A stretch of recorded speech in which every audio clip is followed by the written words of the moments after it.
to a shot of hi, how you doing? Welcome to another Sunday night edition of Accessibly Live, the book club reading room. Hope everyone's having a good night tonight. Welcome back for another 4 chapters of the Tom Swift adventure, Tom Swift and the Visitor from Planet X. I got an email, an old email before my email went down. And you'll have to excuse the noise, guys. The library is actually active today, and so I'm hoping that they will afford me a little bit of peace and quiet. But it's a library. You can't go shh. Actually, you can, can't you? Tonight, we're going to continue chapters 9, 10, 11, and 12 of the book. And I hope you've been enjoying this series. It's been a great adventure, and I hope everyone's been enjoying it.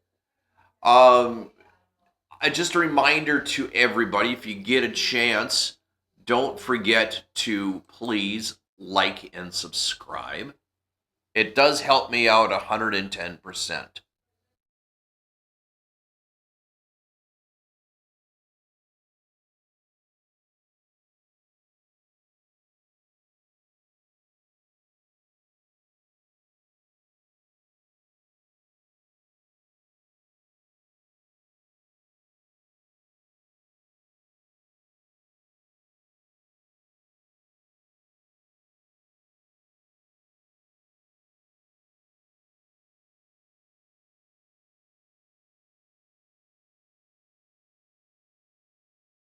And I don't know. I kind of like that. I kind of like that a lot. Let's get started if we can.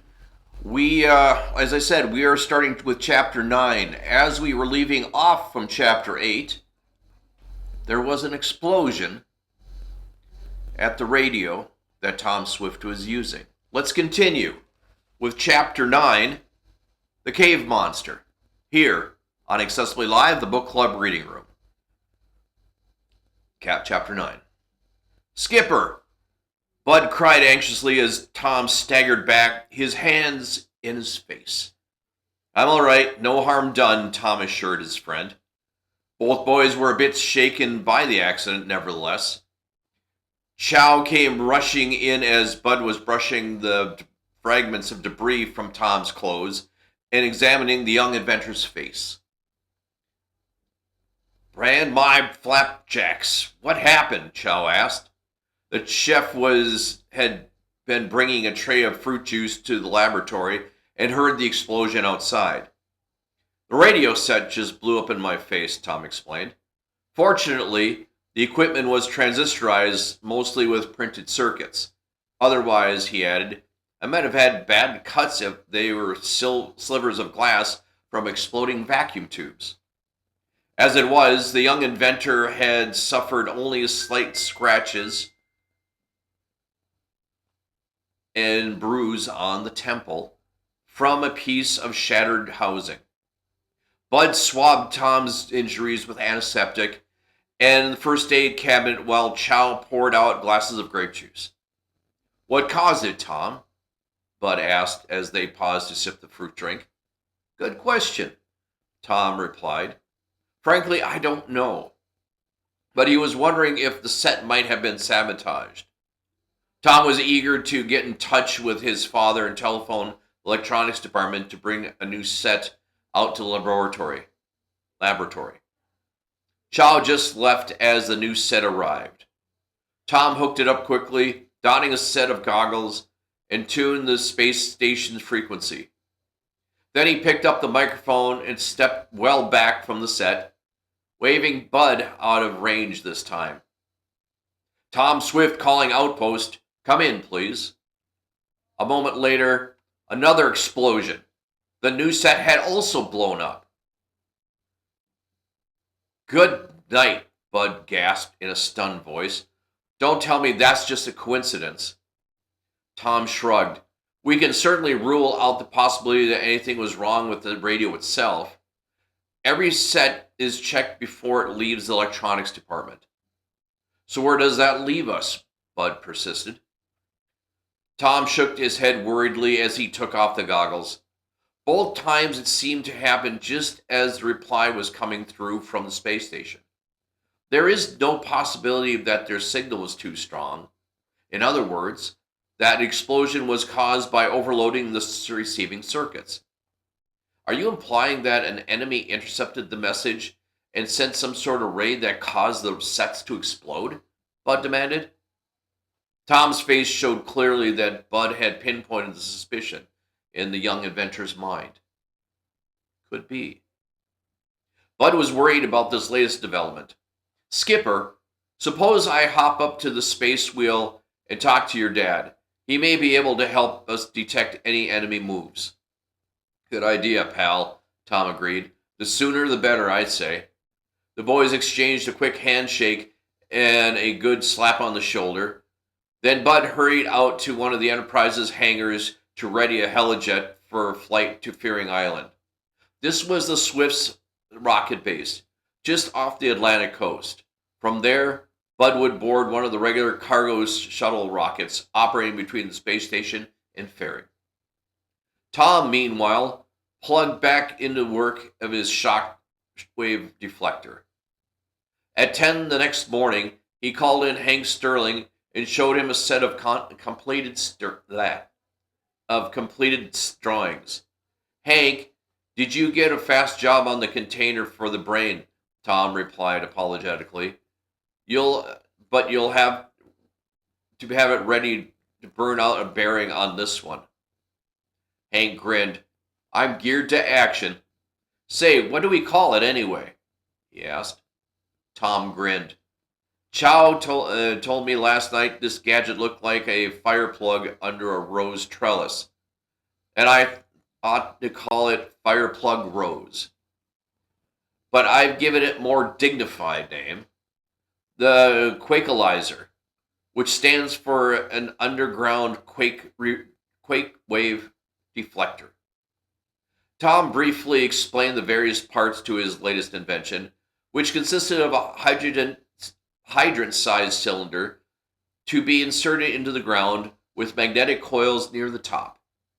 The smaller hydraulic cylinder mounted above this was wired to a metal framework and radio transmitter. This setup will detect any incoming enemy shock waves, Tom said. We'll need 50 of them, so we'll turn over the job to Swift Construction and have Uncle Ned put in extra shifts. Swift's construction company, managed by Ned Newton, was the commercial division which mass-produced Tom Jr.'s and Tom Sr.'s inventions. Information from the detector transmitters, Tom went on, would be fed into an electronic computer at the Bureau of Mines in Washington. The Quakealizer itself was housed in a massive cube-shaped casting with two large spheres mounted on the top. From each of its four sides jutted out a hydraulic piston. How does it work, Tom? Hank asked. Dual control spheres on top, Tom explained, will receive radio signal the pulse frequency computed in Washington. He added that inside the sphere was a pulse maker. This would produce changes in the pressure of the hydraulic fluid by affecting the kinetic energy of the fluid's atoms. The pressure changes would then be enormously magnified by the four hydraulic output drivers. When the unit was embedded in rock underground, the huge pistons would send out counter shock waves through the Earth's crust to neutralize the enemy waves. Wow! Hank Sterling was breathless at the sheer scope of the young scientist's newest invention. I'll get hot on the job right away. After 48 hours of around-the-clock work, the equipment was ready. Tom conferred by telephone with both Dr. Miles in the Bureau of Mines and Brent Algren in the Pentagon. He had already chosen the spots for the detector transmitters checkpoints. Tom told the men that he believed the best spot for the Quakealizer itself was on a certain government reservation in Colorado. A deep underground cave there would provide a perfect site. We'll be close enough to San Andreas Fault to prevent a really large-scale disaster, Tom explained. and the Rocky Mountain structure will give us good bedrock medium for shooting out waves across the continent. Dr. Miles and Algren agreed enthusiastically. Tom and the two scientists spoke over a three-way telephone hookup with automatic scramblers to counter the danger of enemy monitors, laying plans to install all the equipment. Algren agreed to fly a technical crew out to the spot in Colorado, which Tom had named. The next day, Tom, Hank, and several top Enterprise engineers, including Art Wilteris, took off in the Sky Queen. This was Tom's huge atomic-powered flying lab. The massive plane flew at supersonic speeds and was equipped with jet lifters for vertical takeoff and hovering. A whirling duck heliplane loaded with communication equipment accompanied the Sky Queen. In little more than an hour, the two touched down in the rugged Colorado Canyon. The government technical crew was already on hand. "Glad to know you," Tom said, shaking hands with the engineer in charge. He introduced his men and added, "Better roll up your sleeves. This job is going to take plenty of oomph." The parts of the Quakelizer were unloaded from the Sky Queen onto dollies. Then the group, armed with bullseye lanterns, flashlights, walkie-talkies, hauled the parts by tractor to the cave. "Okay, let's pick out the spot for embedding the unit," Tom said. The men had no sooner begun to look around the huge underground chamber when a fearsome growl rumbled through the cave. Everyone whirled about, and the next instant froze in terror. A huge bear reared up in its mouth of the cave. The monster snarled and blinked its yellow eyes in the glare of lights. "We're trapped," Hank cried out. The enormous Bruin was now waving his huge head from side to side, as if daring the intruders to step up and fight. Several of the government men had brought rifles and shotguns, but in spite of their peril, no one wanted to shoot the handsome old fellow. "I'll send out an SOS," Thomas asked. "If help arrives before the bear attacks, we won't use guns." He raided the local forest ranger post. After a nerve-wracking wait, with the group expecting the charge of the beast at any minute, two rangers appeared and captured the bear with a net. One man of the government work crew knocked together a stout wooden cage. The beast, outraged, was loaded aboard the heliplane to be released in an area remote from the cave. Now the grueling job of installing the Quakelizer began. First, the cave was cleared of debris, bats, and other small living creatures. Then a site was marked out on the cave floor. Tom had brought along a midget model of his great atomic earth blaster, which he had invented to drill iron at the South Pole. With the blaster, Tom quickly drilled a pit of the exact size into the bedrock. Then the Quakelizer was assembled and lowered into the place by a portable crane. A power plant and radio antenna were set up, and the installation was finally completed. "I must return to Shopton now," Tom said. "Art here will stick around and help you operate the setup," he told the government engineers after the radio contact had been made with Washington. "If anything goes wrong, just flash word to Enterprise." The Sky Queen and the heliplane sped back across the continent. As Tom landed at Enterprise, he was greeted by Bud, who came speeding out onto the airfield by jeep. "I just got back from Space Wheel about an hour ago," Bud said. "Your dad's really worried about those exploding radio sets, Tom. He had no clue, but he's sure the scientists working for the Brugerian Rebel setup are responsible. He thinks they may try to ruin all Enterprise's communications systems by remote control." Tom's face was grave as he listened. The two boys discussed the problem as they drove to the Swifts' office in the main building. "Boy, I wish I could think of some way to cope with it," Tom said wearily, flopping down on his desk chair. Your dad said to give it the old college try, Bud reported. And he also said he'd be back in 2 days to help you with the problem. Tom glanced at the calendar. Which reminds me, he said, on Monday the brain energy will be due from space. The thought sent a thrill of excitement tinged with worry through the young inventor's mind. Would the containment he had devised prove suitable? Hey, call on the video phone, Bud pointed to the red light flashing on the control board. He jumped up and switched on the set. Blake, the Washington announcer, appeared on the screen. Bad news, Skipper, he said ominously. An earthquake tremor was just felt here in Washington. It centered in the shipyard on the Potomac and caused great damage. Chapter 10. Energy from Planet X. Tom and Bud listened in dismay as Blake reported all the details he had been able to gather. Was my Quakelizer a flop, Bud? Tom muttered, his shoulders drooping as the announcer signed off. It must have been. Don't be silly, snap out of it. Bud gave his pal a cheerful poke in the ribs, hoping to buck him up. You heard what Blake said. Washington itself was hardly touched. Without your setup, think of all the people that might have been killed or injured. And all the government buildings that might have been wrecked, maybe even the White House. I'd say your shockwave deflector may have been at least 90% effective. Tom brightened somewhat on hearing Bud's words. He picked up the phone and placed a call to Dr. Miles on the Bureau's minds. It was almost a half an hour before the operator was able to get on the line, though.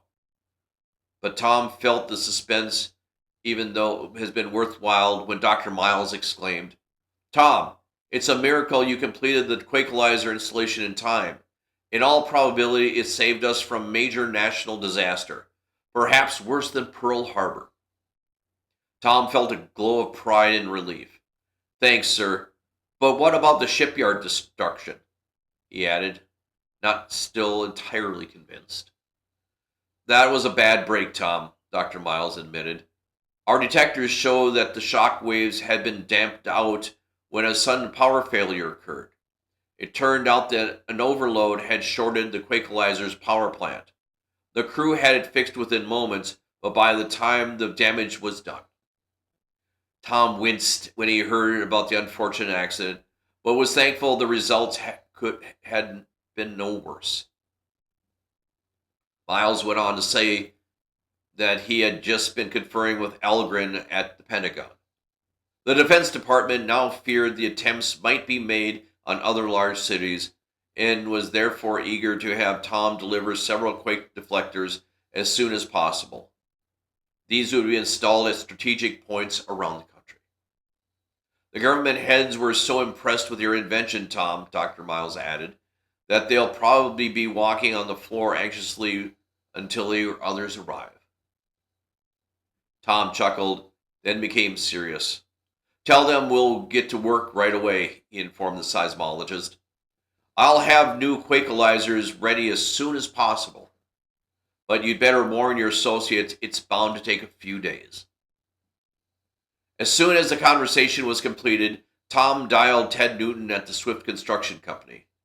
Although he was not actually related to the Swifts, both Tom and Sandy from childhood called him Uncle Ned. What's up, Tom? He asked. Tom told him about the latest request from Washington and asked that another 3 shifts works be scheduled to turn out the additional Quakelizers. Hank and I will bring the blueprints over right away if you don't mind being late to dinner, Tom said.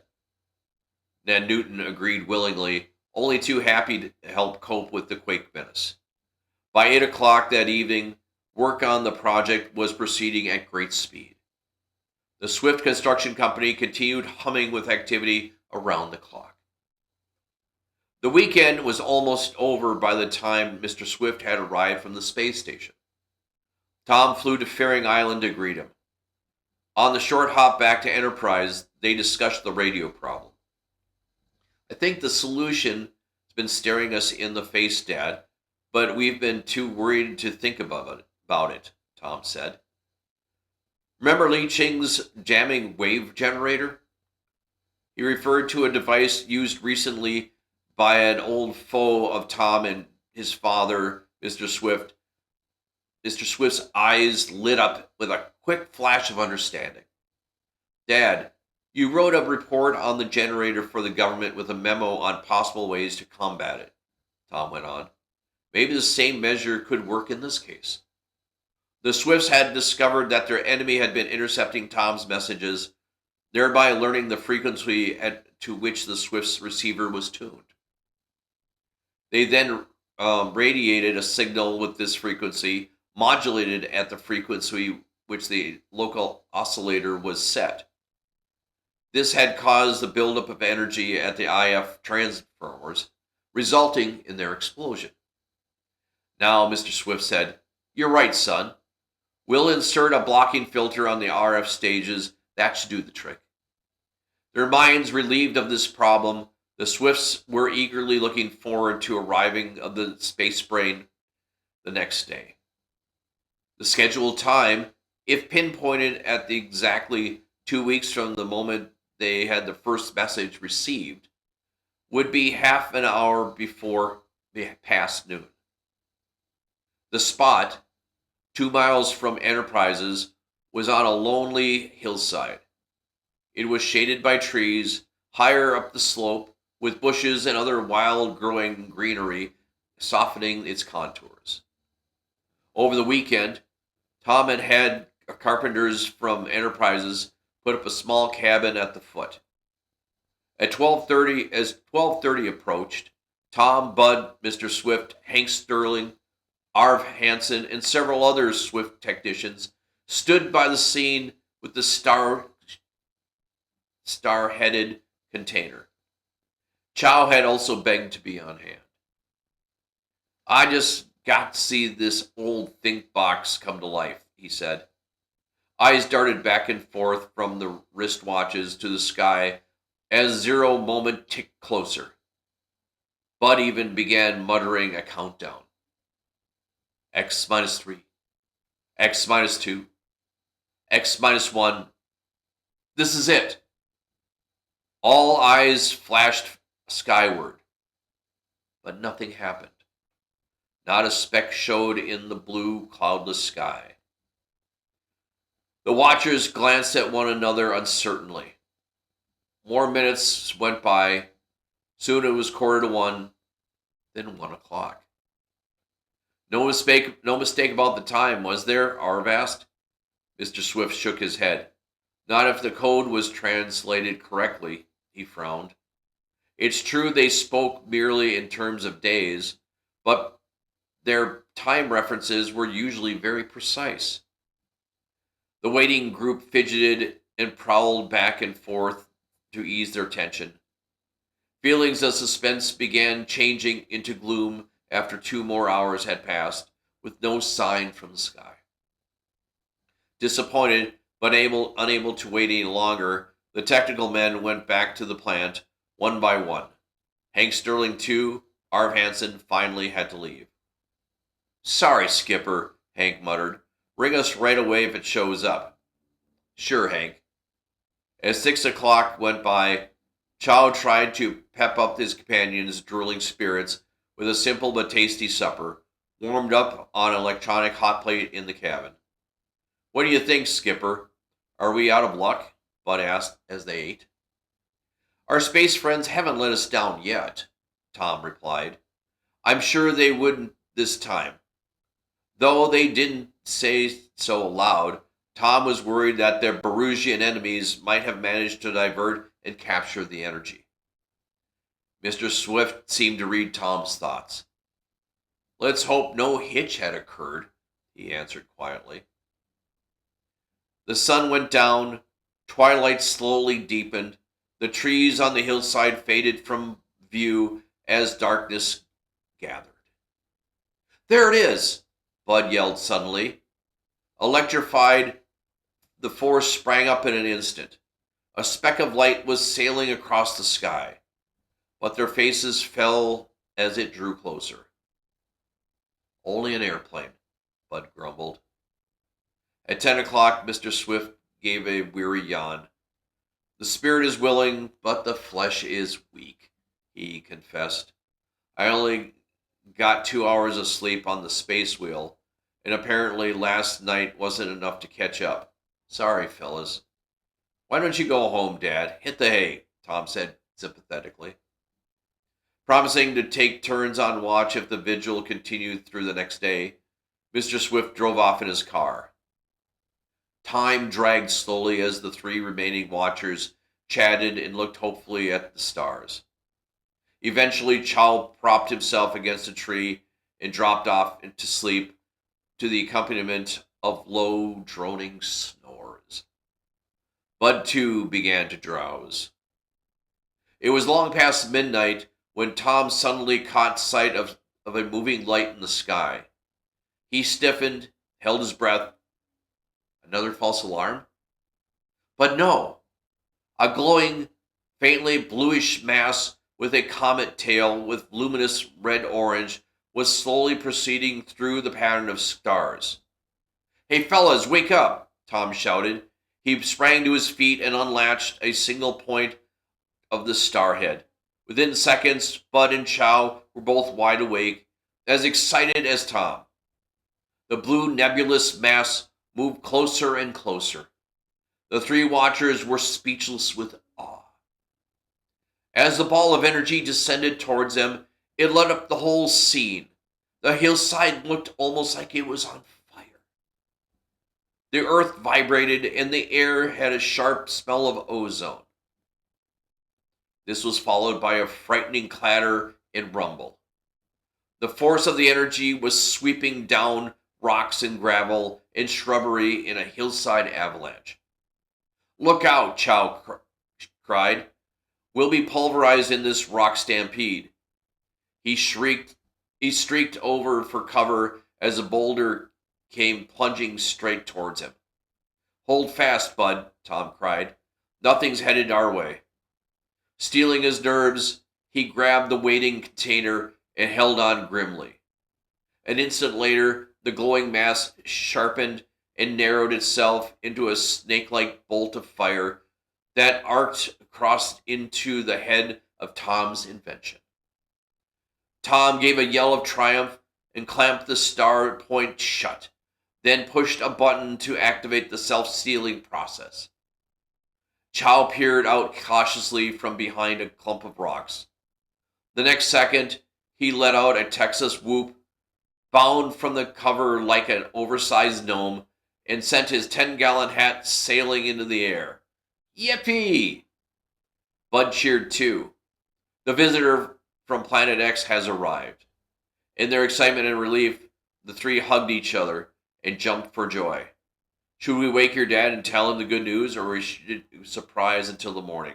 Bud said. I guess we'd better. Tom broke off in a gasp as the robot-like container suddenly began to whirl, slowly at first, then faster and faster. Spinning crazily like a huge runaway top, it darted up and down and about the hillside. Tom and his two companions stared in helpless amazement. Great horned toads! What's it up to? Chow exclaimed. Seems like the energy's trying to get out, Bud guessed. Something must be bothering it. Tom shook his head incredulously. No reason for that.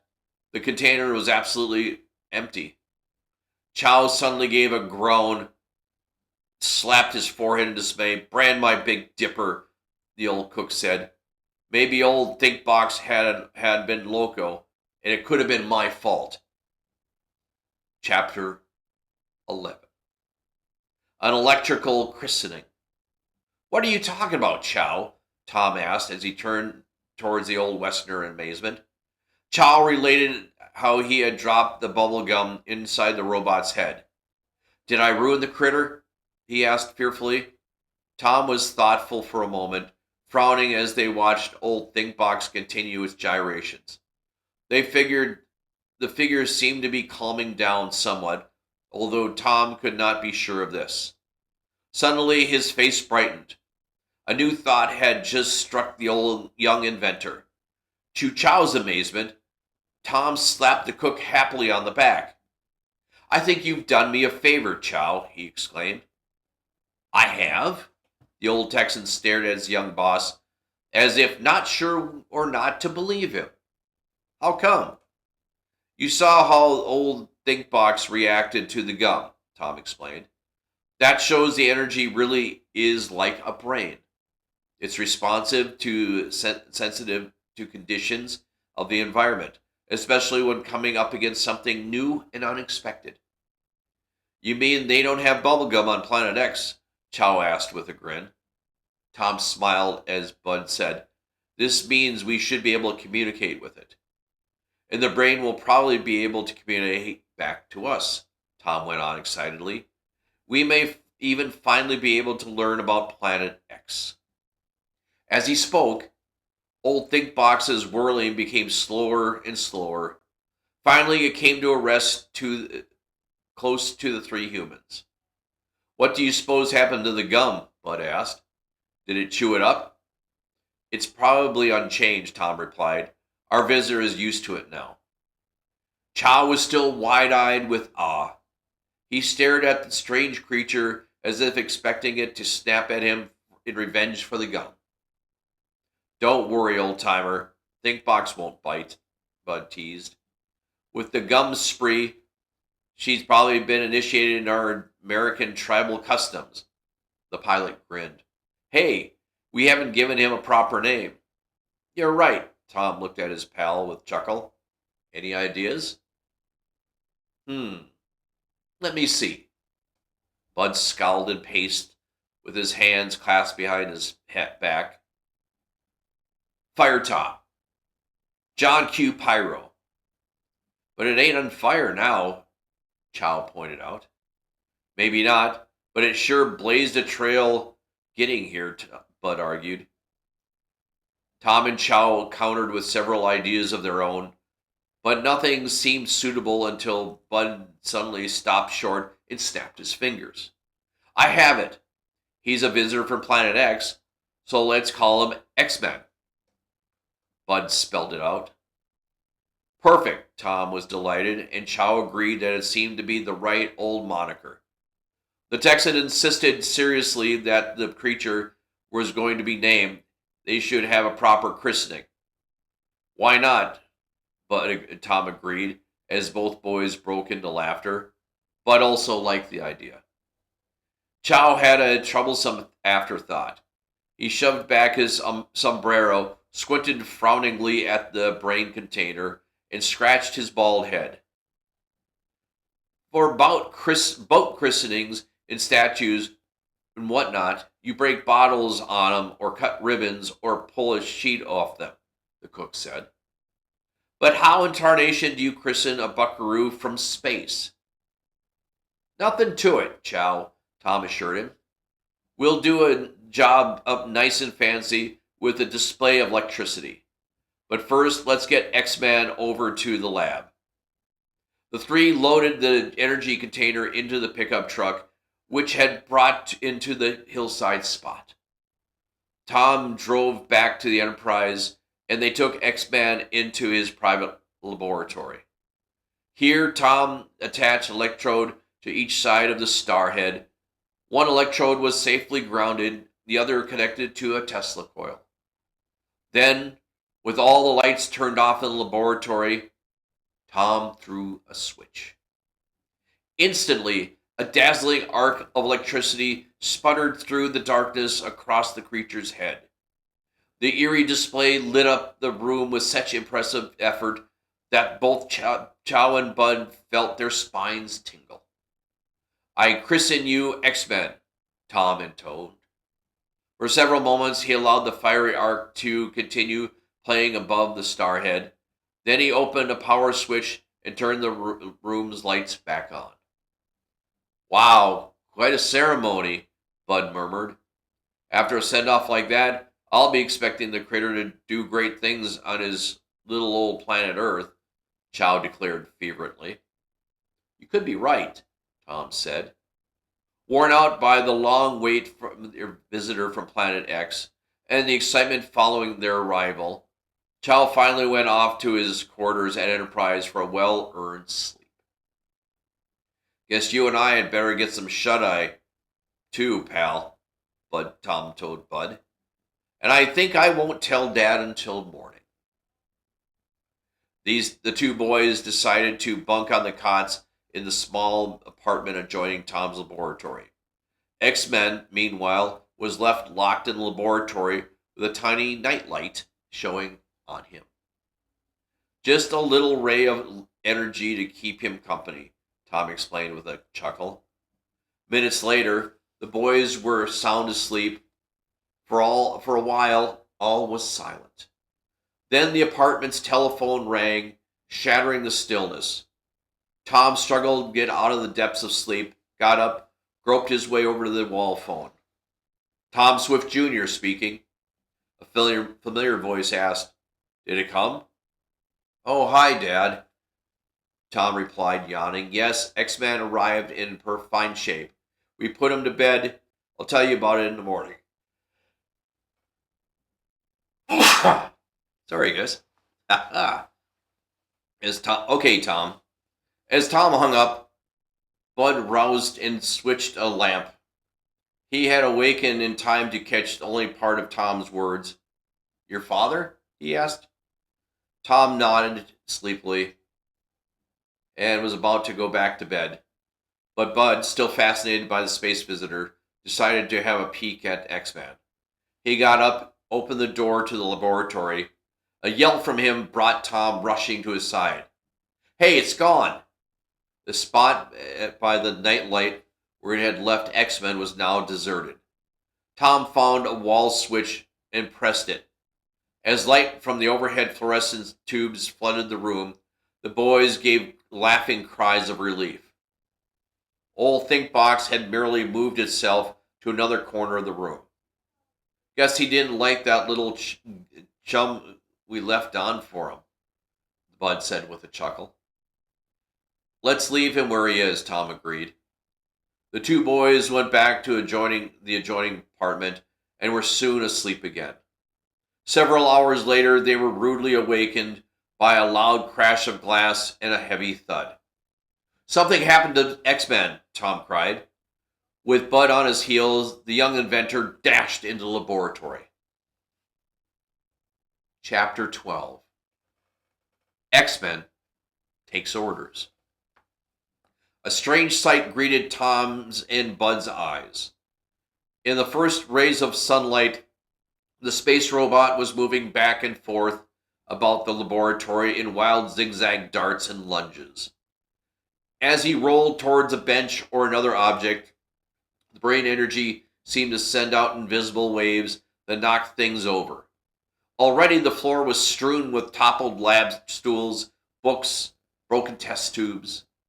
A heavy thud had apparently been caused by a falling file cabinet. "Stop him!" Bud yelped. X-Men was heading straight for a plate glass window. Reaching from the floor to the ceiling, the glass formed an entire wall of the laboratory. "Oh no!" Tom tensed, realizing that it was hopeless to try to stop him in time. But an instant later, the robot stopped on its own accord, as if registering the fact that the energy waves were now striking a fragile surface. A thick pane of glass vibrated in its frame. "Good grief!" Tom wiped his brow. "Let's corral all that thing before it wrecks the whole lab." X-Men was already rolling off on a new track. The two boys managed to grab him before more harm was done. The brain energy in its containers seemed to calm under their touch. What in the name of space science triggered it off? Bud wandered out aloud. Time. It must have reacted to the passage of time, Tom conjectured. "I suppose it just decided to explore the place," he added a bit nervously. "The sooner we can communicate with this energy, the better." "But how?" Bud asked. Tom's brow furrowed. "Say, I wonder if X-Men might understand a direct order." Tom backed a few paces away from the space robot and then said in a loud voice, "Come here." X-Men remained fixed in its spot. "Move right." No response. "Move left." Still no response. "I guess you're not getting through, Skipper," Bud commented with a grin. "No," Tom agreed. "I can't predict what kind of energy this brain will respond to. Being only energy, it might respond to other energy and sound in form of energy. The problem is that the same as the radio waves, which are also energy. We must figure out how we can vary the energy so it can transmit information to X-Men." "What do we try?" Bud asked. "Or is it hopeless?" "We try communicating with it via the electronic brain, which I have adapted to fit the problem. Fit this problem." The boys cleaned up the wreckage caused by X-Men in his dawn venturing. Then Tom went by jeep to the computer laboratory, made connections to his electronic brain, and wired it for remote control. Then he returned to the private laboratory.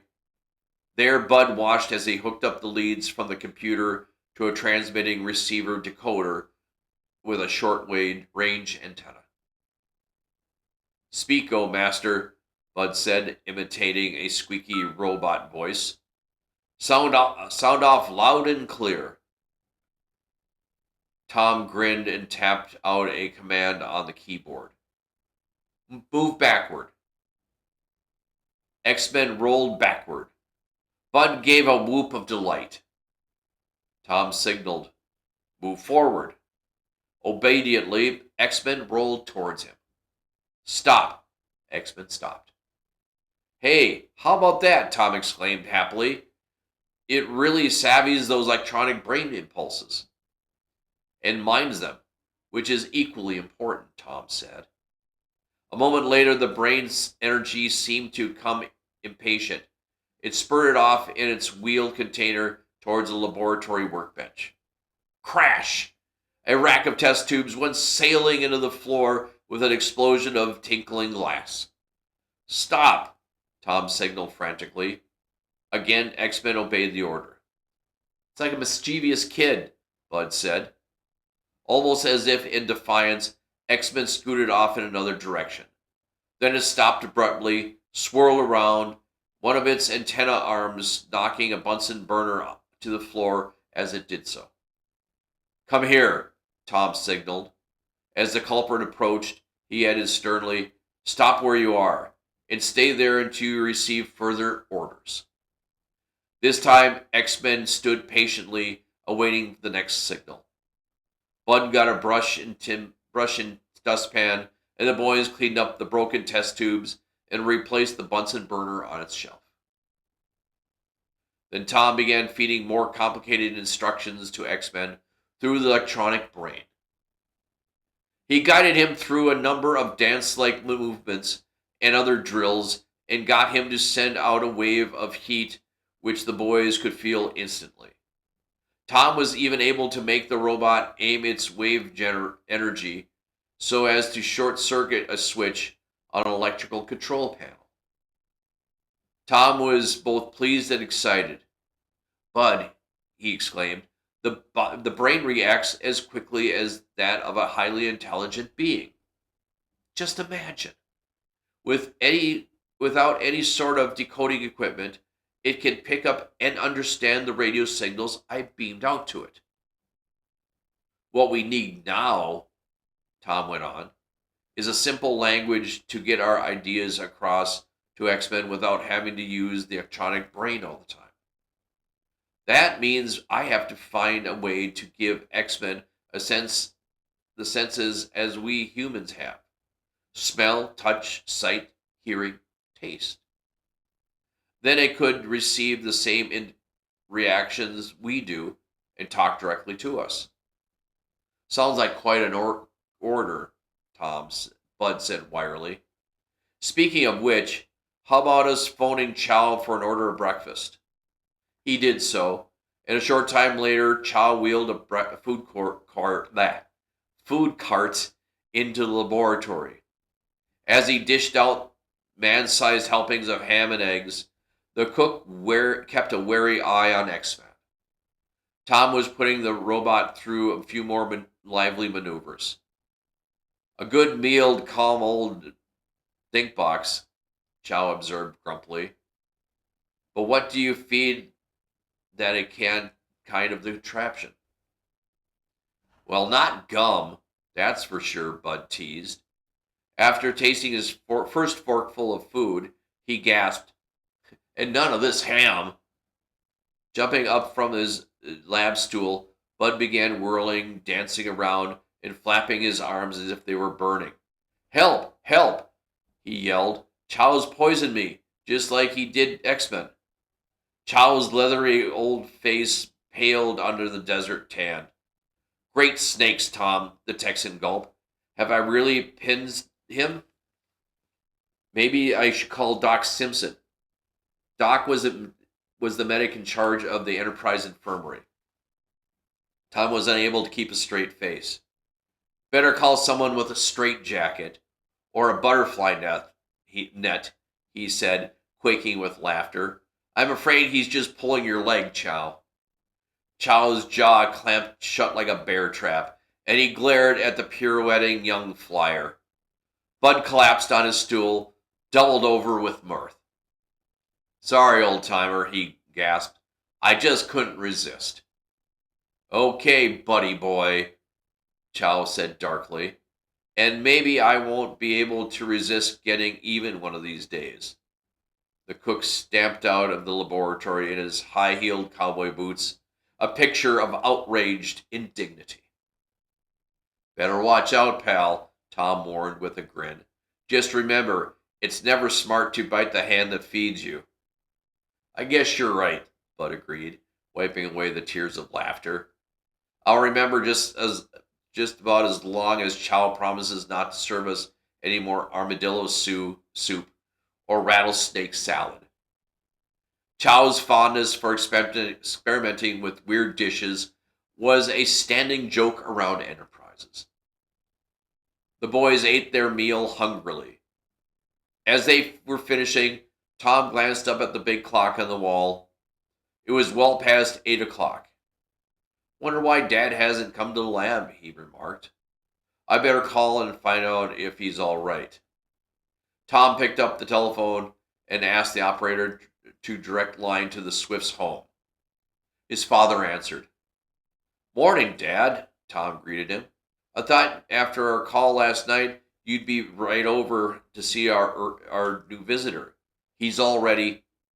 What are you talking about, son? Mr. Swift broke in. I didn't phone you last night. And the mystery continues next week with Chapter 13, Disaster Strikes. Hope you enjoyed that. Another 4 chapters 9, 10, 11, and 12 of the Tom Swift and the Visitor from Planet X. The excitement is building as the visitor in its robotic form is now on the planet. But who made that call if it wasn't Mr. Swift earlier that night? We'll see how things go. Next week, don't forget, next Sunday, the next 4 chapters of Tom Swift and the Visitor from Planet X. I'm excited for it, and I hope you guys are too. I appreciate everybody who's been tuning in.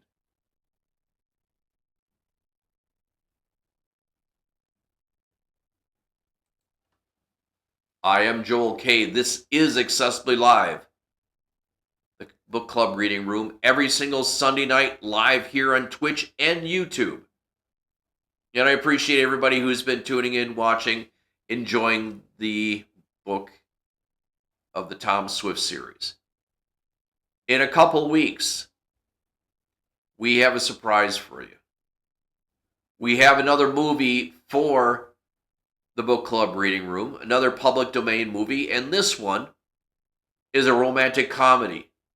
The first one ever featuring James, oh God, one of those days, guys. James Stewart, Jimmy Stewart. And I've seen it, and it's a lot of fun, and I hope you guys enjoy it. That's in a couple weeks. I'll tell you more about it next week at the end of the show. Because we got 2 more weeks of chapters, and then for fun, right before fall hits, we'll do a movie. Hope you like it. Before we go tonight, like we do on the Thursday night show, we will do a final quote for the night, and I think you guys might like this. Your work is not to drag the world kicking and screaming into new awareness. Your job is simply to do your work, sacredly, secretly, and silently. And those with eyes to see and ears to hear will respond. The Arcturians. Your work is not to drag the world kicking and screaming into new awareness. Your job is to simply do your work, sacredly, secretly, and silently. And those with the eyes to see and the ears to hear will respond. Absolutely. This is Accessibly Live, the book club reading room, every Sunday night here on Twitch and YouTube. Over 2.5 years of doing this, variety of books and movies and other special things. Just like being at the library when you were younger, when the librarian would read stories and show you, the pictures, if there were pictures in the book. No books, the books here, but no pictures, unfortunately. We're going to get out of here. Have a wonderful evening, all. Enjoy the week ahead, or enjoy your week if you are watching this not on Sunday. Be well, be safe, be kind. Take care of one another. There's some crazy stuff going on in the world right now, and we need to keep an eye on each other. It's not rocket science. It's not Tom Swift's rocket science either. It's good human nature. Take care, you guys. We'll see you all next week, and we'll see you on Thursday for the Conversation Station. Take care, guys.